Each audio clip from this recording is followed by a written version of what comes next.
You have an entire generation that has access to an addictive, numbing chemical called dopamine through social media and cell phones as they're going through the high stress of adolescence. We're growing up in a Facebook, Instagram world. In other words, we're good at putting filters on things. We're good at showing people that life is amazing even though I'm depressed, right?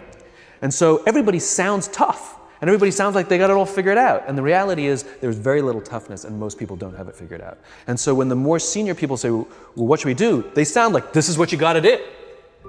And they have no clue. So you have an entire generation growing up with lower self-esteem than previous generations, right?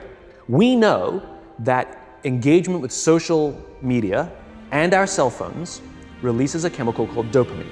That's why when you get a text, it feels good, right? It's why we count the likes. It's why we go back 10 times to see if my Instagram is going slower, did I do something wrong? Do they not like me anymore, right?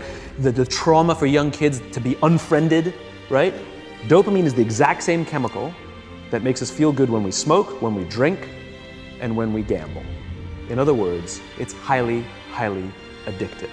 That's basically what happened. You have an entire generation that has access to an addictive, numbing chemical called dopamine through social media and cell phones as they're going through the high stress of adolescence. Why is this important?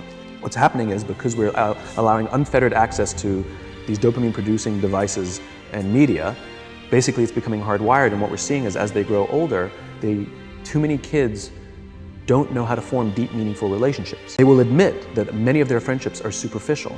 They will admit that their friends, that they don't count on their friends, they don't rely on their friends, they have fun with their friends, but they also know that their friends will cancel on them that something better comes along. Deep, meaningful relationships are not there because they never practice the skill set, and worse, they don't have the coping mechanisms to deal with stress. So when significant stress starts to show up in their lives, they're not turning to a person, they're turning to a device, they're turning to social media, they're turning to these things which offer temporary relief.